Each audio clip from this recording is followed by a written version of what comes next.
दोस्तों, आयुष क्लासेस में आपका स्वागत है। तो दोस्तों, आज हम ग्रह यानी प्लेनेट के बारे में पढ़ने वाले हैं।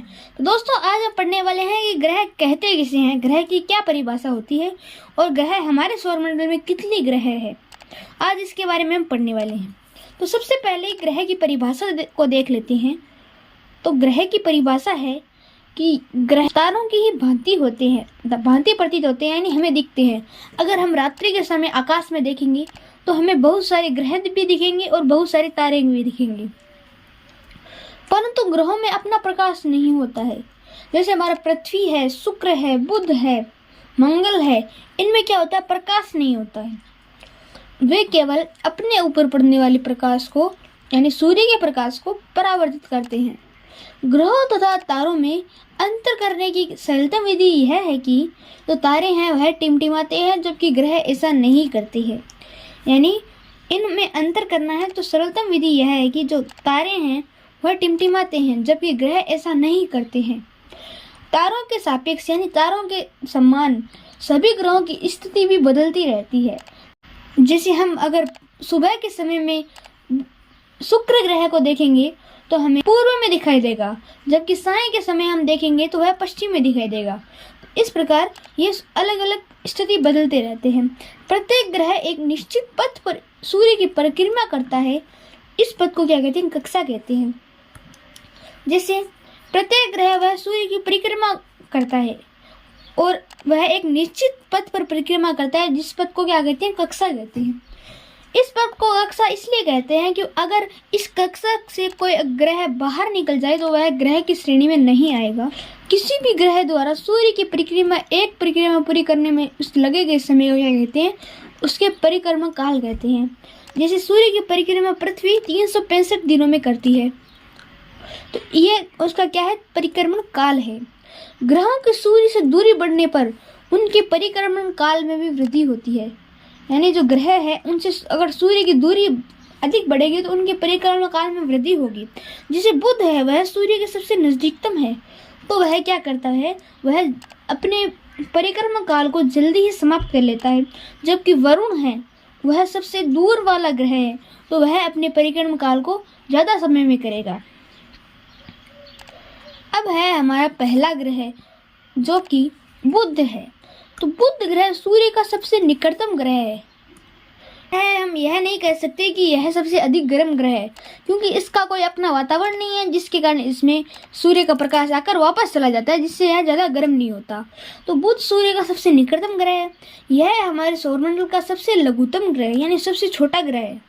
क्योंकि बुध सूर्य के अत्यधिक निकट है, अतः अधिकांश समय तक सूर्य की चकाचौंध में छिपा रहने के कारण इनका प्रेक्षण करना अत्यधिक कठिन है। यानी अगर हमें बुध का परीक्षण करना है तो हमें क्या करना पड़ेगा, सूर्योदय से हम तुरंत पूर्व देख सकते हैं इसको, अथवा सूर्यास्त के तुरंत पश्चात इसे हम क्षितिज पर देख सकते हैं, यानी अपने अक्ष पर देख सकते हैं। अतः यह वहाँ ही दिखाई देता है जहाँ वृक्षों अथवा भवनों द्वारा क्षितिज को देखने में कोई बाधा नहीं आती। ये वहीं देखा जाता है जहाँ वहाँ वृक्षों या भवन नहीं हो, क्योंकि अगर वृक्ष और भवन आगे है तो हमें नहीं देख पाएंगी। और बुध का अपना कोई उपग्रह नहीं है। तो दो ग्रह हैं, बुध ग्रह और शुक्र ग्रह, दो ऐसे ग्रह हैं जिनका कोई अपना उपग्रह नहीं है। नेक्स्ट है हमारा सबसे सौरमंडल का सबसे गर्म ग्रह। तो शुक्र है। ग्रहों में शुक्र पृथ्वी का निकटतम पड़ोसी है, यानी शुक्र है वह पृथ्वी का सबसे निकटतम ग्रह है। रात्रि के आकाश में यह सबसे चमकीला ग्रह है। कभी कभी शुक्र पूर्वी आकाश में सूर्योदय से पूर्व दिखाई देता है, कभी कभी सूर्यास्त के तुरंत पश्चात यह पश्चिमी आकाश में दिखाई देता है। मैंने कहा था कि सूर्योदय से पूर्व में दिखाई देगा और सूर्यास्त के पश्चात यह पश्चिम में दिखाई देगा। तो ये इसकी परिभाषा होगी। और शुक्र को पृथ्वी की बहन भी कहते हैं। शुक्र को पृथ्वी की बहन यानी भगिनी कहते हैं, और इसके बहुत सारे उपनाम हैं। इसे साय का तारा भी कहते हैं, इसे भोर का तारा भी कहते हैं। तो ये शुक्र की परिभाषा हो गई। नेक्स्ट है हमारा एकमात्र ऐसा ग्रह जिस पर जीवन का अस्तित्व है, वह है पृथ्वी। तो पृथ्वी ही सौर परिवार का एकमात्र ऐसा ग्रह है जिस पर जीवन का अस्तित्व ज्ञात है। यानी यह एक ऐसा ग्रह है इस पर हमें पता है कि यहाँ पर जीवन संभव है। पृथ्वी अंतरिक्ष से देखने पर नीली हरी प्रतीत होती है। नीली किसके कारण प्रतीत होती है? तो नीली जो नीला है वह पानी है, इसके कारण प्रतीत होती है, और हरी हमारे यहाँ पर वातावरण में हरियाली है, इसके कारण प्रतीत होती है। तो ये आप फोटो में देख सकते हैं। इस ग्रह का एक प्राकृतिक उपग्रह है, इस प्रकार ये फोटो में देख सकते हैं। यहाँ पर एक उपग्रह है जिसका नाम है चंद्रमा। इस ग्रह पर पर्याप्त वातावरण के कारण इस ग्रह पर जीवन संभव है। जैसे यहाँ पर ओजोन परत है, यहाँ पर ऑक्सीजन की मात्रा 21% है, यहाँ पर नाइट्रोजन की मात्रा 78% है, जिनके कारण हम जीवित हैं। नेक्स्ट है हमारा अगला ग्रह जिस पर जीवन की आशंका है। वैज्ञानिकों ने यहाँ पर रिसर्च किए हैं कि यहाँ पर क्या जीवन की मिल सकता है। तो मंगल, अगला ग्रह जो मंगल है, पृथ्वी की कक्षा के बाहर का पहला ग्रह है, वह मंगल है। यह हल्का रक्ताभ प्रतीत होता है, यानी रक्त के समान प्रतीत होता है। जैसे आप देख सकते हैं ये रक्त के समान प्रतीत होता है पर हल्का, इसलिए इस ग्रह को लाल ग्रह भी कहते हैं। इसके दो छोटे उपग्रह हैं जिनका मैं नाम बता देता हूँ, डोमोस और फोबोस। इसके दो ऐसे उपग्रह हैं। नेक्स्ट है अब है मिशन मंगलयान। ये मिशन मंगलयान क्या था? तो भारतीय अंतरिक्ष अनुसंधान संगठन यानी ISRO, Indian space research organisation यानी भारतीय अंतरिक्ष अनुसंधान संगठन ने भारत का पहला मंगल कक्षीय ऑर्बिटल मिशन मंगलयान 5 नवंबर 2013 को प्रक्षेपित किया था, यानी छोड़ा था। यह 24 सितंबर 2014 को मंगल की कक्षा में सफलतापूर्वक पहुंच चुका है। इस प्रकार भारत अपने पहले ही कार्य में इस कार्य को सफल करने वाला पहला देश बन चुका है। तो ये हमारे लिए बहुत गर्व की बात है। नेक्स्ट है हमारा सौरमंडल का सबसे बड़ा ग्रह जिसका नाम है बृहस्पति। यह ग्रह इतना विशाल है कि इसमें 1331 पृथ्वियां आ सकती हैं, यानी बृहस्पति सौर परिवार का सबसे बड़ा ग्रह है। ये आप देख ही सकते हैं। यह ग्रह इतना विशाल है कि लगभग 1331 पृथ्वी इस विशाल ग्रह के भीतर रखी जा सकती है। और मैं आपको एक तथ्य बताना चाहता हूँ कि जो ये आप बृहस्पति की यहाँ पर जो तूफान सा देख रहे हैं, यह एक तूफान है जो लगभग 200 सालों से चला आ रहा है। यह तूफान इतना बड़ा है कि इसमें लगभग 3 पृथ्वियां आ सकती है। तो इससे हम बृहस्पति की विशालता का अनुमान लगा सकते हैं। परंतु बृहस्पति का द्रव्यमान पृथ्वी के द्रव्यमान का 318 गुना है। यह अपने अक्ष पर तीव्र गति से घूर्णन करता है, यानी तीव्र गति से घूमता है। बृहस्पति के बहुत सारे प्राकृतिक उपग्रह हैं और इनके चारों ओर धुंधले वलय हैं। आकाश में अत्यधिक चमकीला प्रतीत होने के कारण हम इसे आसानी से पहचान सकते हैं, हम इसे आसानी से देख सकते हैं। पर हम जिसे बृहस्पति नहीं कह सकते, जो टिमटिमाता है। यदि आप इसका परीक्षण दूरबीन की सहायता से करेंगे तो आप इसके 4 बड़े उपग्रह देख सकते हैं। और वर्तमान में इसके सबसे अधिक उपग्रह की संख्या है 83 इसके उपग्रह हैं। नेक्स्ट है हमारे सौरमंडल का सबसे सुंदर ग्रह है जिसका नाम है शनि। तो ये आप शनि देख सकते हैं। इसके चारों ओर ये धुंधले वाले हैं जो इसकी सुंदरता को और भी अच्छा बनाते हैं। बृहस्पति के परे शनि है जो रंग में पीला सा प्रतीत होता है।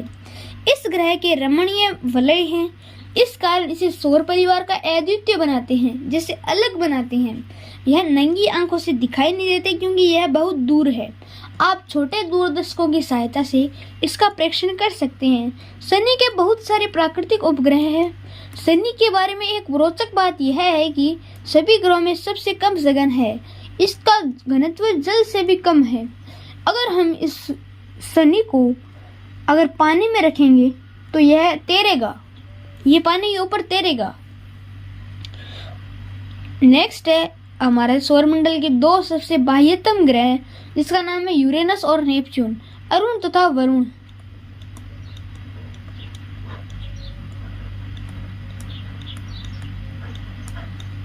तो यह सौर परिवार के बाह्यतम ग्रह हैं।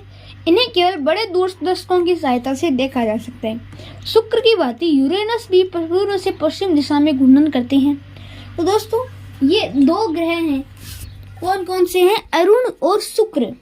ये 2 ग्रह ऐसे 2 ग्रह हैं जो पूर्व से पश्चिम दिशा में घूर्णन करते हैं, जबकि पृथ्वी हो गया, बुध हो गया, मंगल हो गया और बहुत सारे ग्रह हो गए, ये क्या करते हैं, यह पश्चिम से पूर्व दिशा में घूर्णन करते हैं, जबकि यह एक दो ग्रह ऐसे हैं जो पूर्व से पश्चिम दिशा में घूर्णन करते हैं।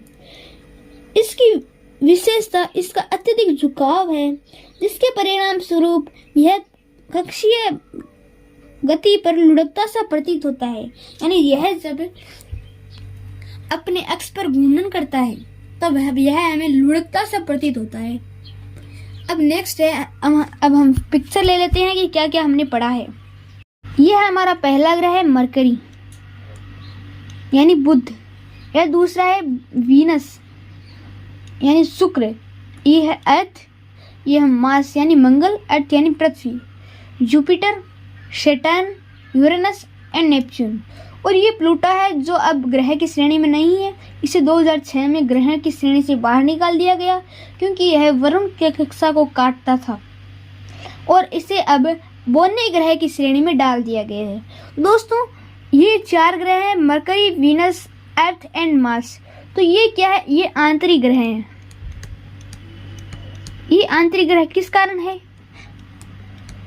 तो पहला तो है इनके बीच में जो शुद्ध ग्रह पट्टी है उसके यह सूर्य के सबसे नजदीक ग्रह है, इसलिए आंतरिक ग्रह है, और ये दूर है तो ये बाह्यतम ग्रह हैं। और दूसरा है कि इन पर ठोस वातावरण है, यानी इस पर हम अपना चाहे तो पैर रख सकते हैं, पर Saturn, Jupiter, Uranus and Neptune इन पर हम अपना पैर नहीं रख सकते क्योंकि यह गैसीय ग्रह है। इस कारण इन्हें आंतरिक ग्रह कहा गया और इस कारण इन्हें बाह्य ग्रह कहा गया। तो दोस्तों आज का वीडियो यही समाप्त होता है, और अगर आपने हमारे चैनल को सब्सक्राइब नहीं किया है तो हमारे चैनल को सब्सक्राइब कर दीजिए और घंटे वाले निशान को दबा दीजिए। मिलते हैं हमारी अगली वीडियो में, तब तक के लिए जय हिंद, जय भारत।